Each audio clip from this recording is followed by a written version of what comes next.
Okay, welcome everyone. On behalf of PHI, I'd like to welcome you to PHI's November lecture, which is part of our 2023 educational series. I know we're getting started a few minutes late. Thanks for being patient as we worked out some technical difficulties. We're so happy that you could join us today for our lecture with our special guest host, Dr. Marny Eulberg. Dr. Eulberg, in addition to being a practicing family physician and longtime member of the PHI Board of Directors, is herself a polio survivor. She's written numerous articles on the late effects of polio. I know she's spoken to many local post-polio groups around the country. And so many of you might already be familiar with her work or with her. And we very much appreciate her taking the time to speak to us today. After the conclusion of Dr. Eulberg's lecture, we will have time for some questions. Probably the easiest way to do that is just to use the raise hand feature at the bottom of your screen, and we'll try to get to you in the order that you raise your hand.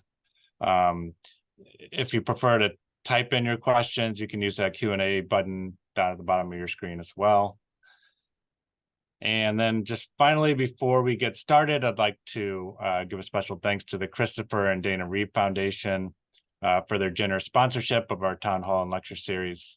If you'd like to support PHI or programs like this one that we're bringing you today, you can go to PHI's website, which is www.post-polio.org.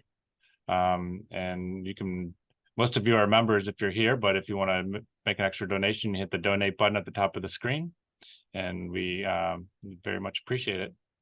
So without further ado, I will turn it over to today's speaker, Dr. Marny Eulberg.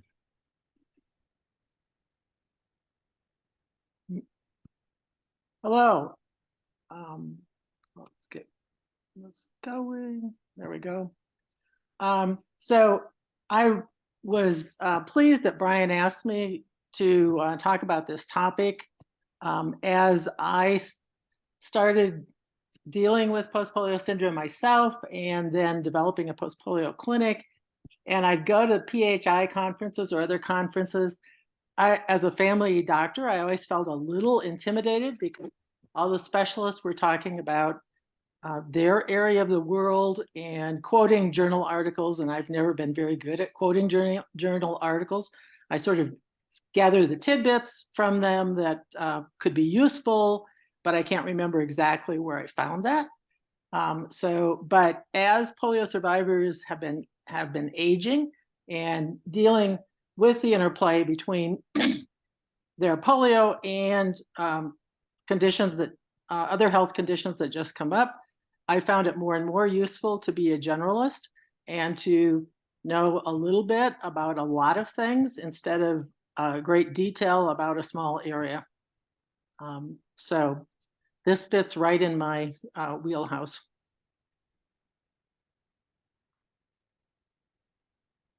So what condition does this describe? Muscles lose strength and atrophy. Changes to posture and gait are common. The walking pattern, gait, becomes slower and shorter and falls occur. That sound familiar? And what's causing these symptoms? Movement slows and may become limited. The joints become stiffer and less flexible, get tired more easily and have less energy, and lose bone mass and density. Did you say post-polio syndrome? Well, some of those symptoms certainly do fit, and many of them do fit with post-polio syndrome. Just a quick review, the symptoms of post-polio syndrome may include new increasing muscle weakness, with or without atrophy, musculoskeletal pain and unexplained fatigue, and then that also can include balance problems, falls, osteoporosis, particularly in limbs affected by polio, some breathing problems, and some problems swallowing. But actually, the symptoms described in the first slide came from an article on medline.gov about aging, and that's from the National Library of Medicine in the section on aging changes in bones and muscles. So I usually refer to the aging process as getting more mature when I'm talking to patients. It somehow is a little less intimidating, a little less onerous. But as Andy Rooney said, aging happens to all of us if we're lucky enough. The official title of my talk, The Interplay Between Polio Residuals, Aging, and the Common Health Problems People Experience as They Age. But as you can see from what we've discussed, how hard it can be to identify only one cause of a polio survivor's symptoms. So it frequently is an interplay between two or three, and it's sometimes frequently difficult to determine how much is post-polio, how much is aging, or how much is other health problems. If, as most of us who contracted polio in the United States, contracted polio 30 to 50 or more years ago, many things have happened since then. Illnesses and injuries, other medical health conditions. So very few of us are a pure case of our polio anymore. And it's usually some combination of several things. So some common conditions in polio survivors that probably are not experienced by others who did not have polio and who are aging. Deformities of the joints caused by abnormal imbalance between muscle groups, excessive wear and tear on joints, tendons, and ligaments, either from the good leg, the good extremity, just having to do more work, or using those joints in ways that they weren't really intended, such as propelling a wheelchair or walking with crutches. Some of the symptoms that may or may not be related to prior polio. Fatigue certainly is part of the post-polio syndrome, but it also can be caused by about 1,000 different things, including an underactive thyroid, uncontrolled blood sugar, etc. Breathing problems can be caused certainly by smoking or asthma that is unrelated to polio. Swallowing problems, in my experience with polio survivors that I've had asked to have a swallowing evaluation done, about half the time it's related to their polio and about half the time it's related to other problems lower in the esophagus that are fairly common as people age. And then worsening muscle weakness, but as I showed before, muscle atrophy and weakness is also a normal part of aging. Sometimes I have 80-year-old polio survivors, and I'm seeing more and more people in their 80s who complain and are concerned and not happy with the fact that they can't do the things they could do 20 years ago or 30 years ago, or maybe even longer ago than that. But I tell them that even though occasionally on television or other media, we will see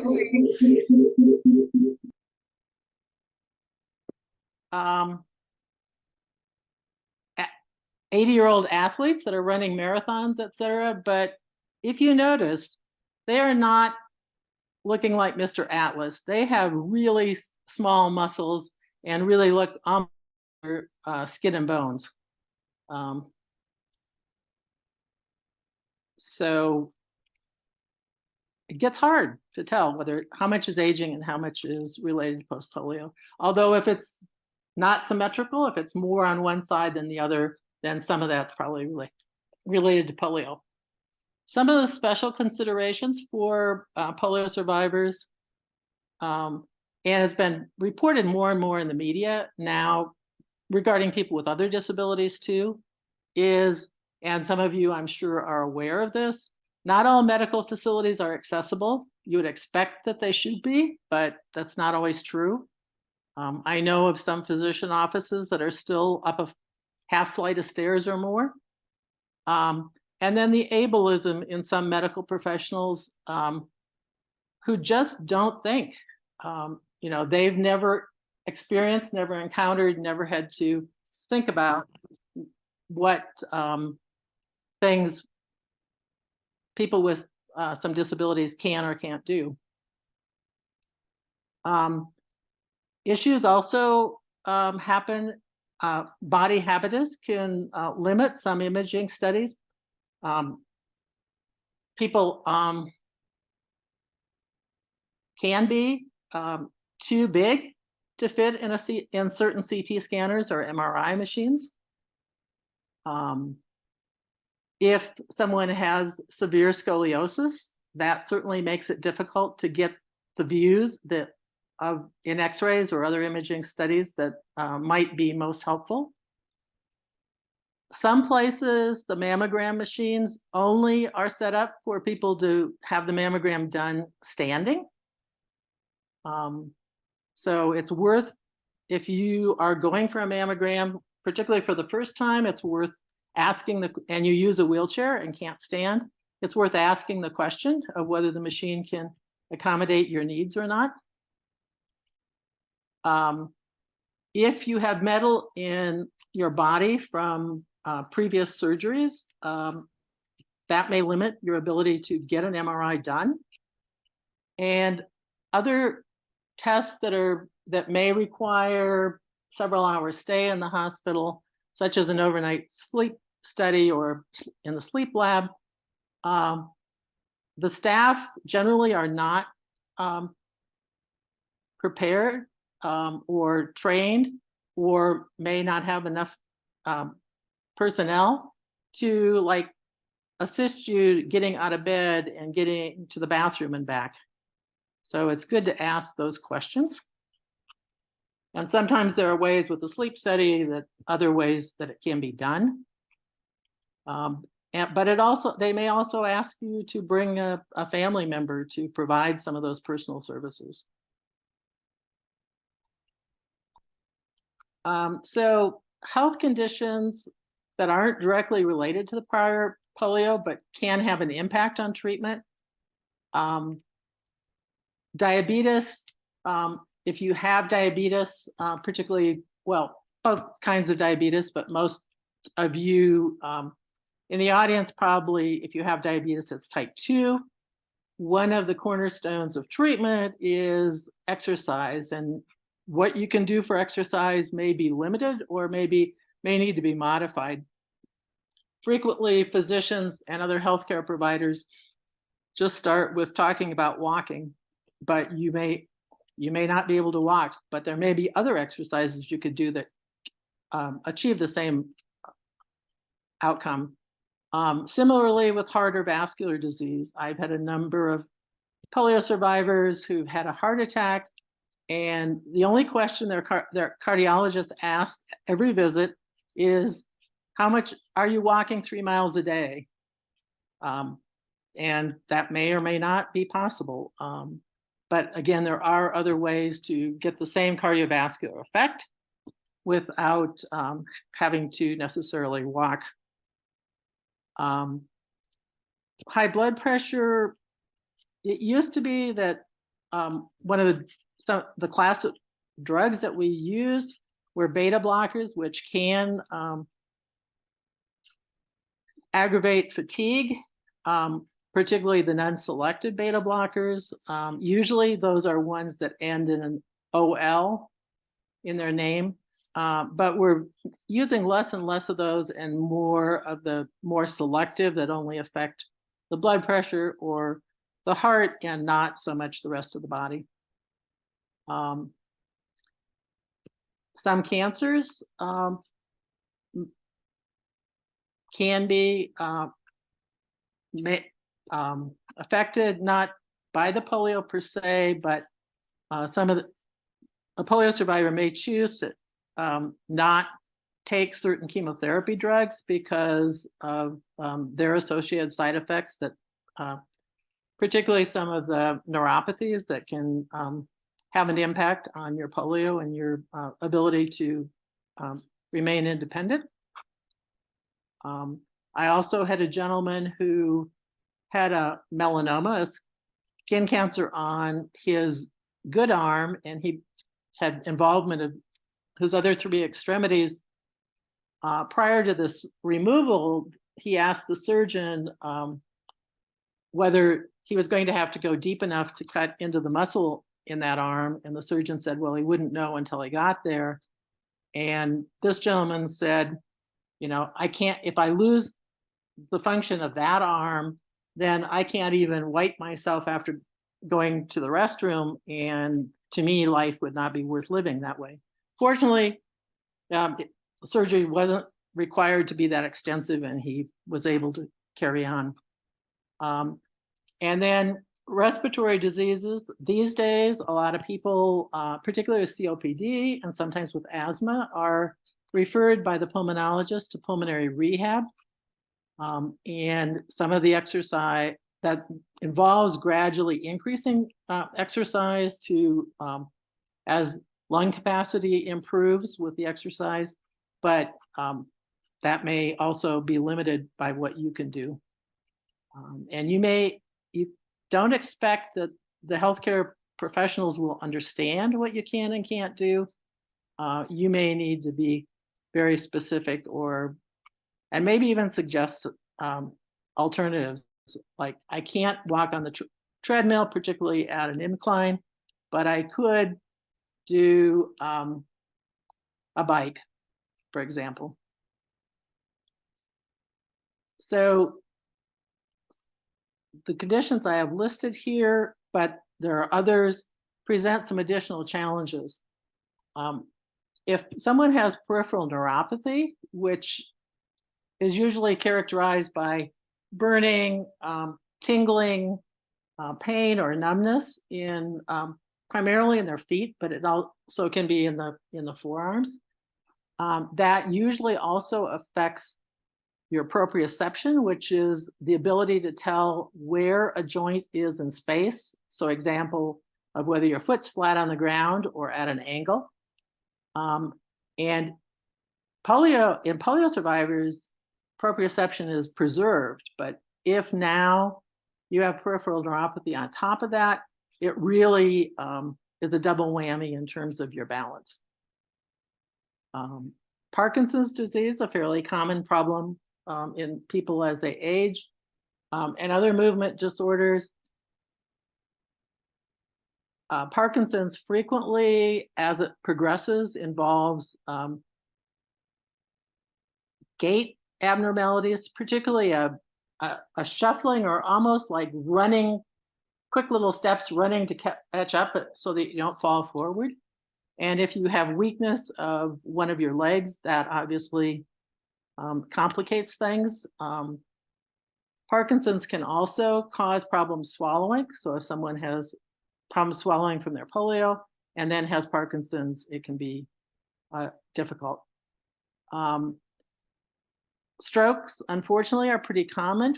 And if the stroke involves your less affected side or your good side, then you have a double whammy in terms of limitations and factors that limit your independence. And limited vision or blindness. Macular degeneration is fairly common in people as they age. And it's one of the things that I thought, for me personally, I really depend on my eyes to watch the ground and look for any little cracks in the sidewalk or little elevations or obstacles. If I were blind, I would not be safe walking. And that would really limit my independence. Say nothing of then not being able to drive. So some of the common questions I've gotten from polio survivors over time and is sometimes questions about medications. Some of the medications do have some side effects that may have side effects, not always, but may have side effects that would affect you and your polio residuals or your post-polio syndrome. I mentioned the beta blockers if someone has hypertension. I get questions frequently about statins for cholesterol. There is a very small risk, even in people who didn't have polio, of the statins causing some damage to the muscles and muscle pain. But it's actually pretty rare, and it can happen.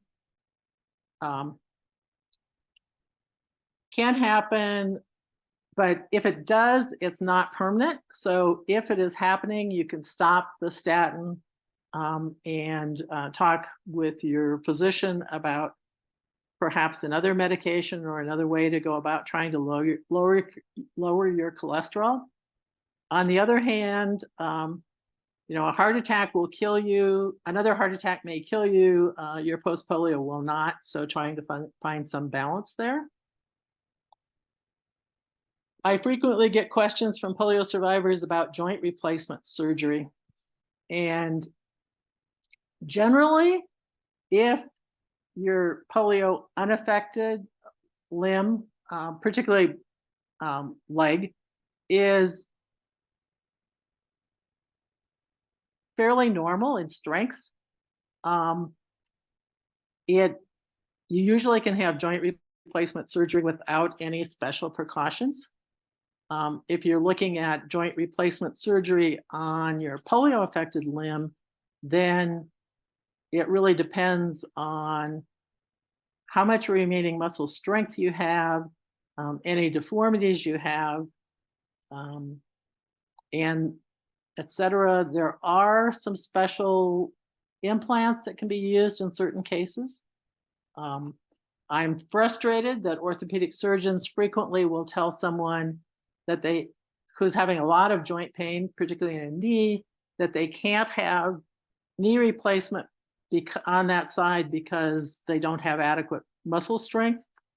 But they may be able to have joint replacement surgery as long as the patient and the surgeon understand that the goal is to eliminate pain and not to make it more stable, because joint replacement will not make the joint more stable.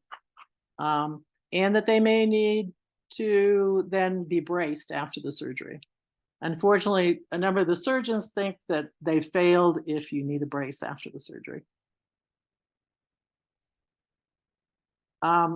Swallowing problems, again, about half the time of the patients I've seen, the swallowing problems are caused by something other than the polio.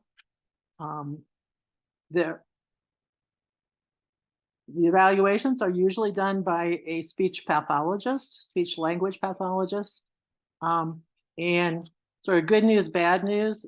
Good news is that the speech language pathologists have a fair amount of experience with people with swallowing problems. Bad news is the reason they have the experience is so many people after a stroke have swallowing problems, and strokes are so common.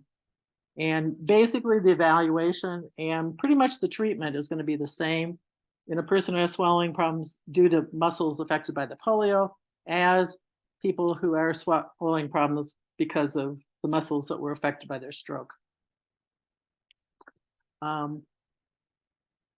People have often asked about chemotherapy for in being a polio survivor.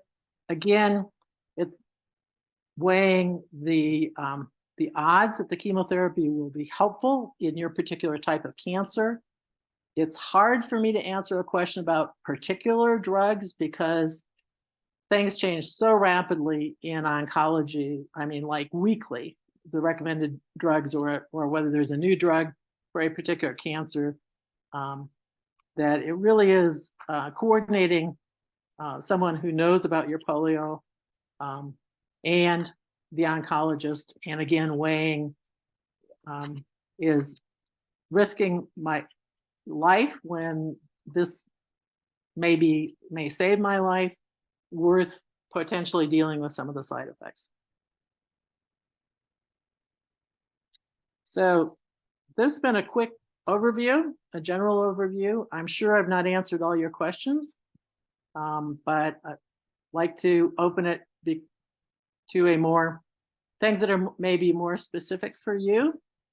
I do see a couple questions in the Q&A. Just wanted to say hi, okay?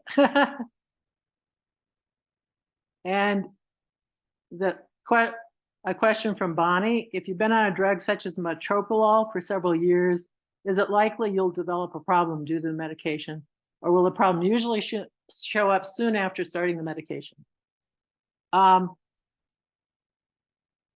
With metoprolol is a selective beta blocker, so side effects that might affect your polio are much less likely, but also it should show up within the first week or two. It's pretty quick acting, and so it's in your body fairly quickly and out of your body fairly quickly. All right, Mark, I'm going to call on Benjamin Rosales. Benjamin, are you there? Do you hear me? Yep. Yes. Mm-hmm. Okay. Well, I have experience that I have to rely to you. I had polio at 5 years old, and I am from Ecuador. And I was operated in Houston when I was 6 on my right leg, which was atrophied. And I have been very much careful on the last years of doing exercise, especially swimming. And I think that has been wonderful for me. I actually learned to swim well when I was 35, and I realized that I have to do that. That in order to keep my weight down and to keep my movement. So anyway, about a year ago or 8 months ago, I still walk, and I use a cane, and I use a brace in my right leg, which is my bad leg. And when I travel, and last year I traveled maybe to Europe, and in cities you have to walk. After I came back, I was in a terrible pain in my good leg. I have to use my cane even to get out of the bed, and it was a painful in my knee and my calf. And I was getting worried that I wasn't going to be able to walk anymore as I used to do. So I had a trip to Madrid, and I looked for a neurologist that sees patients with post-polio in Madrid. And I was given a medicine which is called Mestinon, which has worked wonders on my pain. So I wonder, I read that the FDA has not approved this drug for this use. They use it for myasthenia gravis. But I wanted to realize the benefit that has been to me. I can walk, I can sleep with no pain, and I have to do it in a regular basis. And I have had no side effects of doing that. Well, that's great. I think you're sort of in the minority, but whatever, I'm sort of a whatever works kind of person. Well, yes. In case you wonder, this is Mestinon, which is 60 milligrams, and I use it maybe 2 pills a day in the morning and in the afternoon, depending how much I have to drive or walk or stand. And this is pre-sodictigmia bromuro. And it's something, as I say, that they use it for this other disease. I also have to say that using a cane is usually painful after a while in the right leg, in the arm you are using the cane on. And I am using now walking sticks. I mean, now not, maybe since 5 or 10 years ago, especially when I walk in a city, because for curbs and for going upstairs or going down the metro with 2 sticks, like if I was doing trekking. And this has been wonderful because the pain that you usually get in your arm is decreased with using 4 legs. So I recommend post-polio people to use the 2 sticks, the walking sticks, and you get used to it, and it is wonderful. I can still. I just came back from Europe, and I was in Madrid, and I walk on the streets, maybe not for many blocks because I use the taxis or something, but I can use public transportation, and I can still move around doing that. Of course, I did lost I was not overweight, but I was waiting. I am 5'8" or 5'9". I have decreased somehow, but I had 185 pounds, and I lowered my weight to 165 pounds, starting in April to July, and that has helped me a lot to keep my movement. So I recommend people to lose weight. I use this intermittent fasting for doing so, and be careful to what I eat, and do my swimming 3 times or 4 times a week, and I can keep my weight down to where I have it now, which is 165 pounds. That is very helpful because any extra weight is bad for you. Yep, you're right. And the only thing I would caution is to still be a little prudent about choosing the exercise and not using the medication to push your body too far. But for just day-to-day activities, and you've been doing it for a while, it seems to be working for you. Well, my exercise has been decreased, and I only do exercise for my back. That's flat on the floor. Most of the exercises that I was given to me by a physiotherapist, because that diminishes, not stop, the back pain. I do write. I retired 12 years ago, and I got a doctoral degree in history. So I do write, and I use a vest with strong, cords to keep my back straight, because the pain comes when you are sitting on a chair for a while. So with that, the pain doesn't come so often. And of course, I rest on a good chair, and I rest on a bed, but to diminish the pain, because the only thing that reduces the pain is to have a good night's sleep. Okay, thank you for your information. It looks like we have a number of other questions, so I'm going to move on. Thank you. Sure, thank you. Question from Rhoda, that polio survivors seem to experience a more sudden decrement in functioning and energy around age 70-ish than do those without polio who have more gradual changes. Maybe, and in people who never had polio or other things, the gerontologist, the physicians who care for people with aging, used to, and they still define elderly as age 65 and above, but then they talk about the old, meaning people over 80. And in my experience watching people who didn't have any disabilities, didn't have polio, do tend to have more of the decrement in functioning and energy around 80, although that's not specific. There's some 60-year-olds that look pretty old and act pretty old, and there's others that look pretty good and act younger until they're into their 90s. Another question from Robert Townsend. Some newer braces are not covered by CMS. How do we get them covered?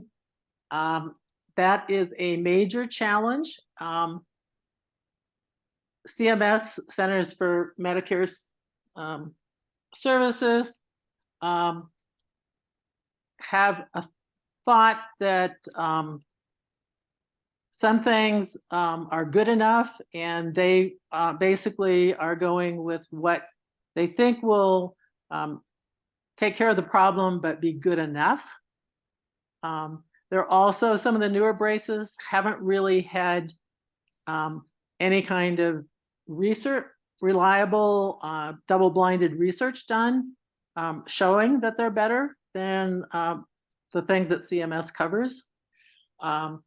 They also, newer braces get covered. There's an L code, which is a procedure code for braces, and there's procedure codes for surgery, and then there's CPT codes for diagnosis. But the L codes for newer braces are frequently just not otherwise specified, which can be a broad range of things, and it's a real challenge, but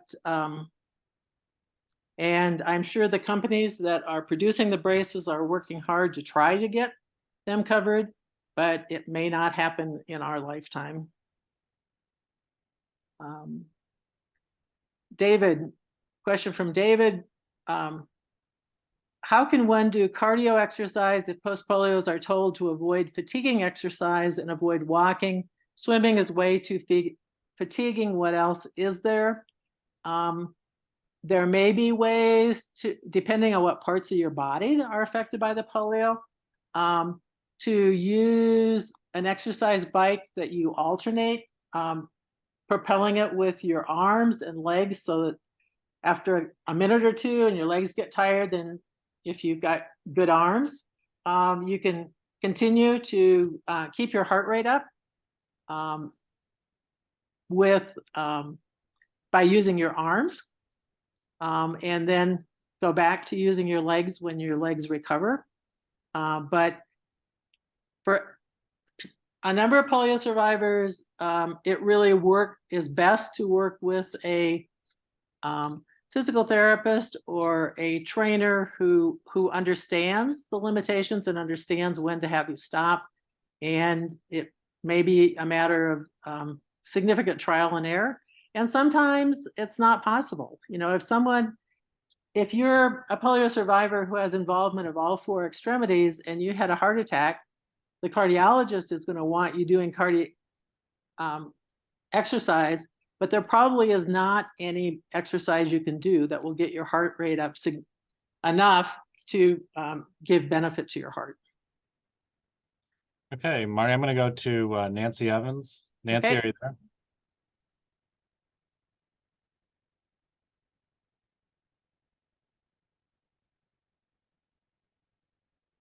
Nancy, I think you have to take it off mute.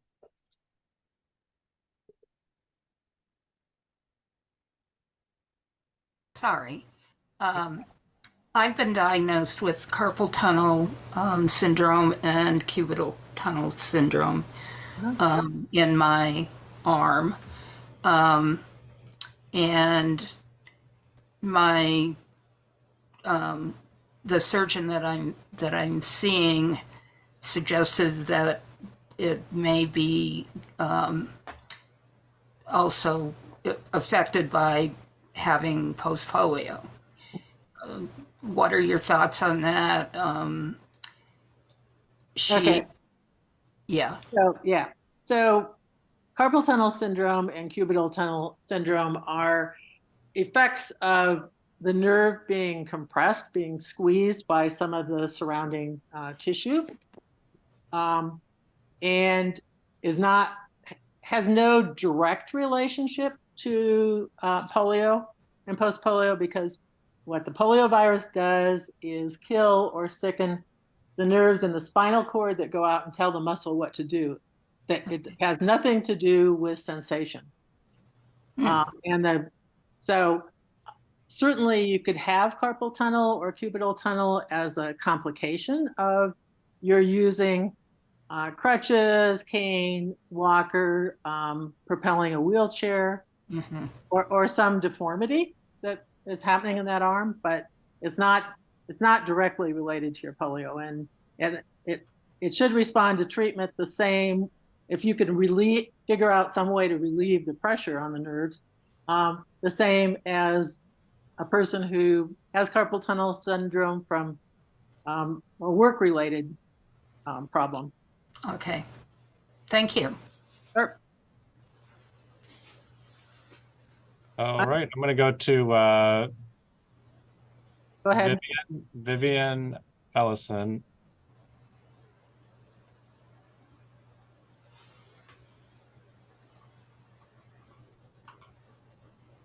All right, Vivian, are you there?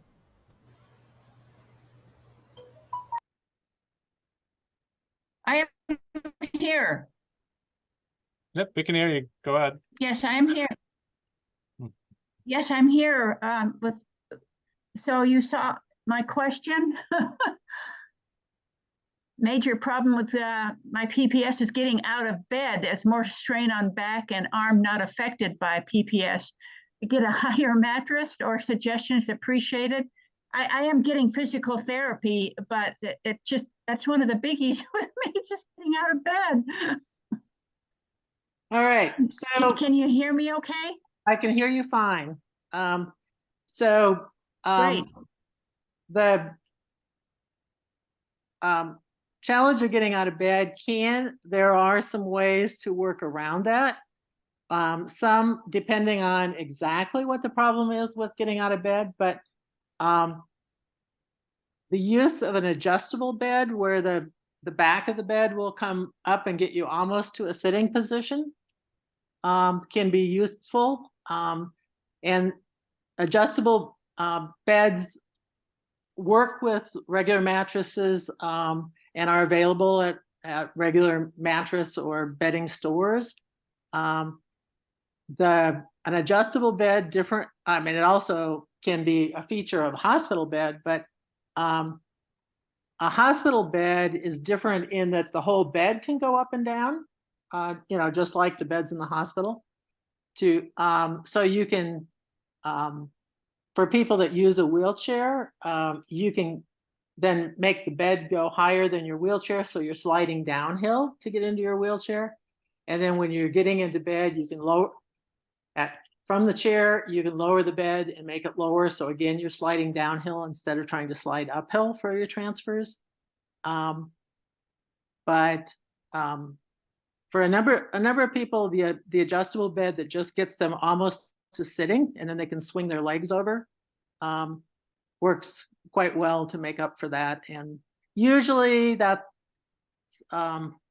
reason you're having a problem with getting out of bed is you're having more weakness of your abdominal muscles that help you do a sit-up, or some more weakness around your shoulders and arms that you use to help push yourself up.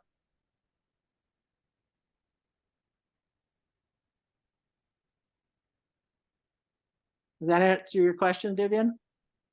Yes, that helps a lot. Thank you very much.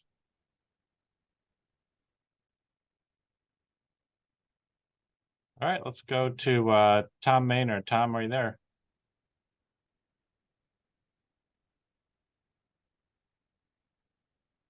Yes, can you hear me? Yep. Yes, we can. Mhm. Okay. It's kind of a two-horned question. Can you speak to how to request second opinions from a doctor? And how does one handle insurance issues regarding second opinions? Okay. So you have the right to ask for a second opinion anytime. And you basically, you can ask your primary care physician for a recommendation, perhaps of who else you might see. If you're asking the specialist, say a neurologist say, gee, I'd really like to get a second opinion from another neurologist, they probably are going to be a little hesitant to do that because they may feel like you don't trust them or you don't believe them.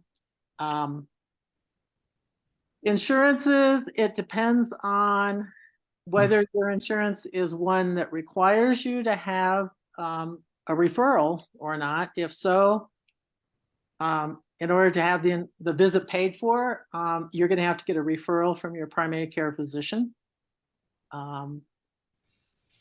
In most insurance plans are big enough that they have more than one of each specialist, so that you can find out from the insurance who's in the panel of physicians that they cover and see someone else.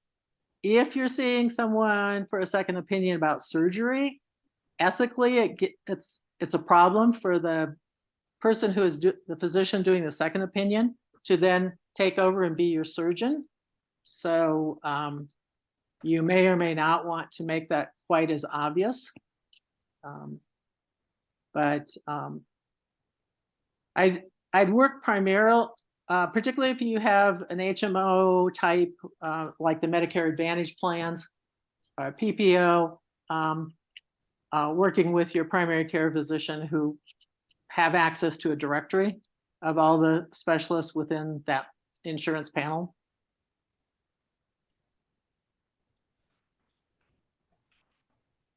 Thank you. Low battery. Low battery.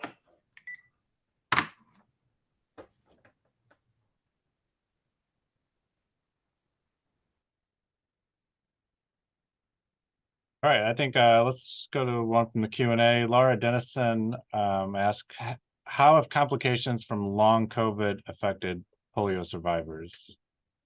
I don't know, actually.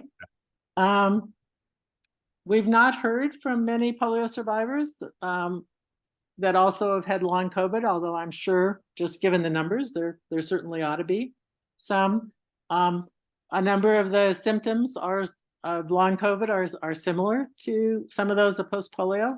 So I would expect that if a person has long COVID, they probably, it probably sort of just intensifies their post-polio syndromes, their post-polio syndrome symptoms. There are some of the long COVID symptoms that are more related to the blood clotting problems, which then wouldn't necessarily have any effect related to the polio. All right, thanks.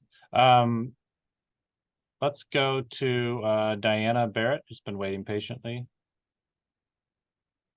Hi, no, I was just wondering whether that particular medication was available here, but it has, in a number of double-blind studies, it has shown absolutely no efficacy with post-polio patients.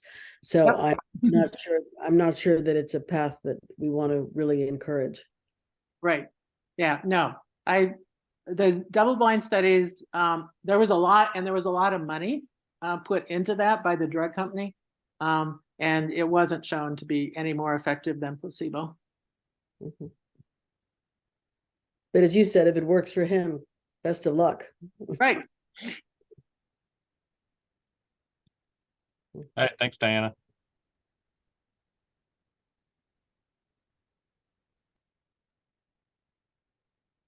All right, and I think let's go to Alice, who has her hand raised as well. Alice, are you there?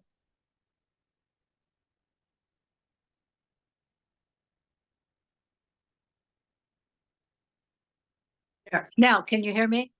Yes. Mhm. Okay, so I have had a digestive problem where the doctor said that there was a blockage in my colon and that this is fairly common for older people and especially for those with polio, post-polio. And I'm wondering if that is something that you have noted and if there are ways to not have that happen. I seem to be much better by eating several very small amounts during the day rather than a whole regular meal.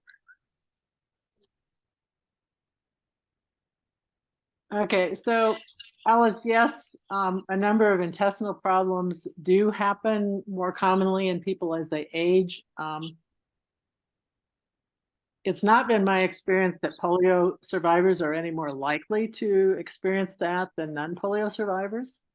And it doesn't, from a physiological point of view, it doesn't really make a lot of sense because the polio virus, again, attacks the nerves that go out to the voluntary muscles. And so they would affect, can affect the muscles in your abdomen. But on the outside of your abdomen, the muscle in the walls of the intestines are involuntary and are not directed by those same nerves. But if you have the combination of some GI motility problems, so the ability to move things through your intestines because of some problem inherent in the intestines, and then aren't able to squeeze the muscles in your belly to help evacuate your bowels, that could be a complicating factor. And you know, unfortunately, even if we say, yeah, it's post-polio, as I suspect you know, we don't really have any great cure or treatment for post-polio syndrome. It's a matter of managing it. I tell people I grew up on a farm in South Dakota, and it's like keeping the old combine or the old pickup going another season or two with bubble gum, baling wire, and duct tape. Sometimes that works, and buys you another few seasons.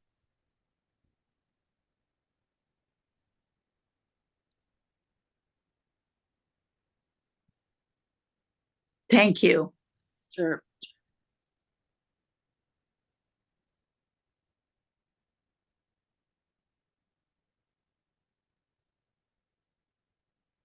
All right, Louise, are you there?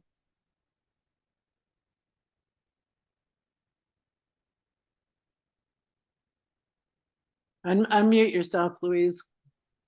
There we go. Well, No. Well, I can answer the question that's in the Q&A. Okay, I had, there we yeah, go. but my question is related to something that someone just asked about COVID long fatigue. I am one of those patients.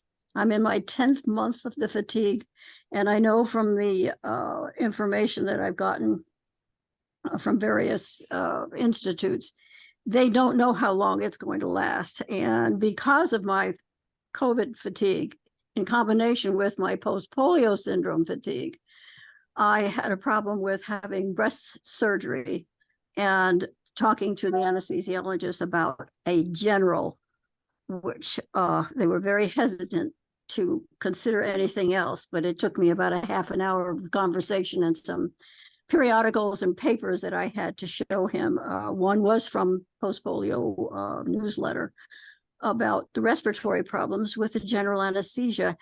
Do you know anything about that? Well, if people have some respiratory compromise from their polio, certainly general anesthesia that basically paralyzes your breathing and involves the anesthesiologist, the nurse anesthetist breathing for you during the course of that, complicates things. Yes. But it is hard to get adequate pain control for any surgery done on your chest that without putting you to sleep. There's not great options in terms of local anesthesia or other alternatives. Okay, the alternative was to give me half the dose. He agreed to that. Okay, sure. And some local pain medications. Yes. Yep, in combination, right. Yes. Yeah. Yep, that makes sense to minimize the amount of general anesthesia. Right. Okay, thank you.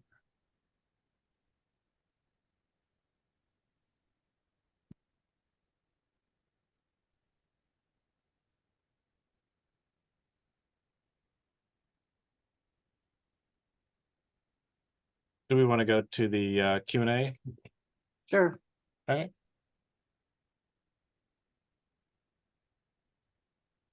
So you want me to start with James? Sure. Okay, so James in the QA says, my polio was especially my left leg, especially left lower leg. I've been experiencing sometimes acute ankle pain in that leg. I'm usually able to get through it and do walk 4 to 5 miles a day, but I wonder why the pain recurs somewhat unpredictably. Can this be atmospheric changes? Probably not. And wondering if there's anything I can do to prevent. My mobility is very important to me. I would say, James, that you need to have that evaluated, perhaps starting with some x-rays and an exam, and see if there's a little instability in your ankle, so that sometimes you're pinching some tissues by the way you're standing or walking. And it may be difficult to track that down, and particularly something that happens intermittently. Then it's sort of a matter of trying to catch it when it happens.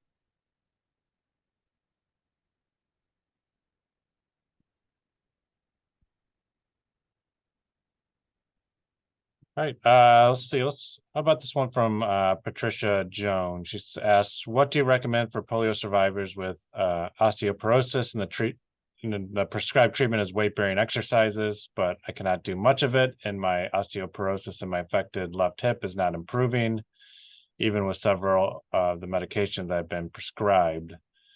Do people like me use a vibration plate to help with bone density? There's been not a lot of study with vibration plates and helping with osteoporosis. It is a real challenge. The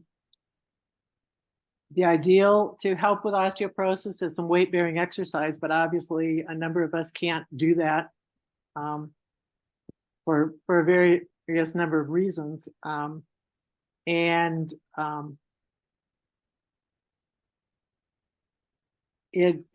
unfortunately, like exercise and water doesn't seem to help, because much of the body's weight is supported by the water and not really getting the full weight bearing impact on that extremity.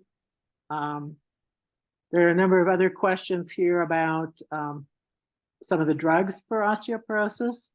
And there's a lot of, the challenge is the drugs have been studied in people who didn't have polio and looking at just generalized osteoporosis.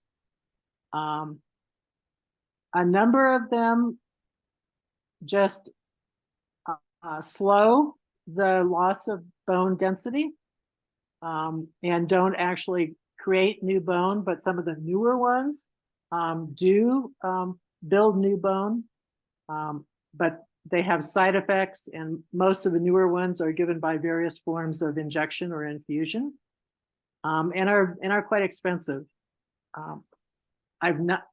There are a few studies that have shown that some of the drugs can help with osteoporosis in a polio affected limb, because, in our polio affected limbs, we never had the full complement of bone to start with.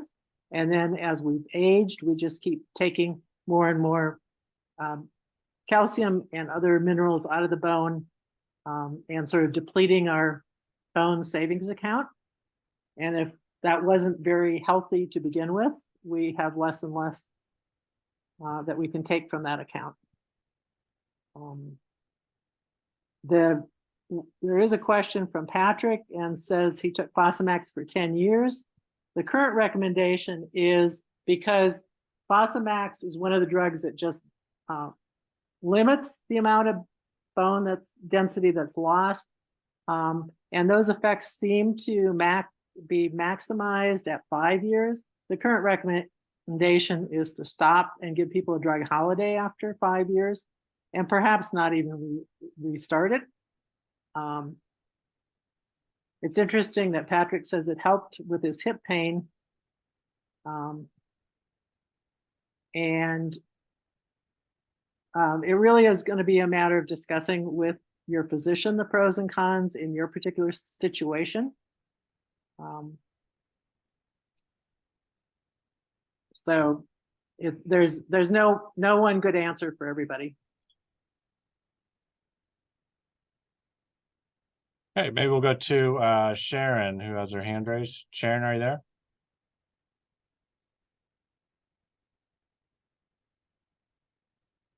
Can you hear me now? Yes, we can. Mm-hmm. Okay. I just had some comments. I bought one of those vibration boards, a very large one, and I sat on it and laid on it for an entire year, and it did nothing for bone density. And the bone density drugs, I've been on many of them, including Fosamax, but now my bone doctor has got me on Prolia, which is an injection every 6 months. And like Marny said, it doesn't rebuild bone, but it has stopped the loss of bone. And I haven't had any side effects, but the cost of one of those injections is $4,000. Thank God my insurance pays for it. But I just wanted to give you that information. That's all. Oh, thank you, Sharon. And, we used to recommend repeating the bone density test every year to see if whatever intervention we were doing was helping. And we found that that wasn't really helpful. Some people respond more slowly. And so that the current recommendation is that we not repeat the bone density test any sooner than every 2 years. So takes a very long time to have to notice a significant effect one way or the other. Right. I only get the bone density every 2 years. Right. And most of the time insurance will only pay for it every 2 years now anyway.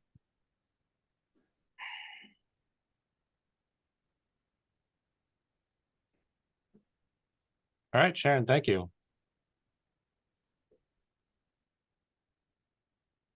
We probably have time to address a couple more questions. Marty, is there anything that stuck out to you in the chat? Yeah. Well, one that is quick from Penny, what's the best way to measure leg length for lifts on your shoe? You can do some measurements from the hip bone down to the ankle bone, but when somebody's lying down, but most useful is, and really imprecise, but is you standing and somebody putting their hands on the top of your pelvis and looking at whether one side's higher than the other. And then possibly, but that also can be affected by scoliosis. And then trying different, I have a series of 1/8 inch boards that I can put under somebody's shorter leg and keep adding to those until I figure out what makes it about equal. The most precise way is looking at X-ray and measuring the bone length of the thigh bone and the lower leg bone, but most of the time we don't need to be that precise.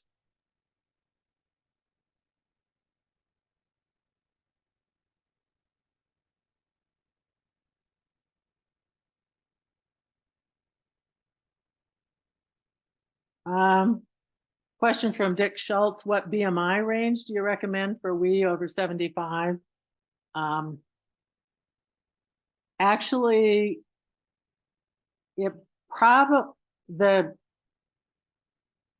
studies have shown that mortality increases in people who lose a bunch of weight after age 65. So probably, even though losing weight can definitely decrease the stress on some of your legs, but my recommendation would be to pretty much try to not gain weight, but maintain what weight you were when you were about 65 or 70, and not purposely try to lose weight. There also is a question of exacerbation of one's recurvatum, back knee, in polio-affected leg over time. Once you get past about 10 degrees of recurvatum, then it just makes sense in terms of if you have a pole or a piece of metal or paper with a bend in it, like I'm demonstrating, and then you're putting weight through that, over time, it's just going to make the bend worse and worse.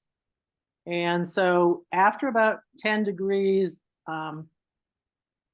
just time is going to make it worse. It does, and that answers the question, is curvature going to increase as time goes on? And how does one know if it's getting worse? Some is get somebody to take a photograph of you standing and from the side and just measure the angle. Or then certainly when it's a point that you're having pain is the time to do something about it. But more than about 10, 15 degrees, it makes some sense to try to look at bracing or something that will minimize the recurvatum and keep it and just slow the tendency for it to get worse.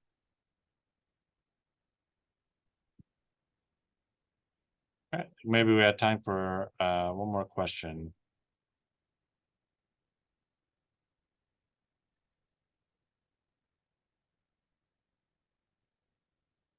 There's two that are sort of related. Do polio Okay. survivors seem to feel chills quicker and worse? And then there was one related to being cold with after anesthesia.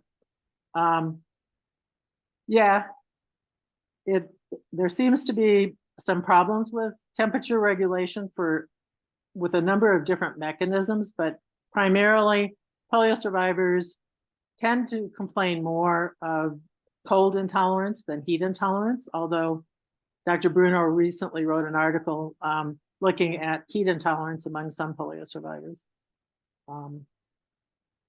We just don't have, particularly in the polio affected leg, we just don't have the, normally muscle helps produce energy and heat. And if it's not working at its full capacity, and that limb usually being smaller, we don't have the fat and the insulation. So heat just escapes.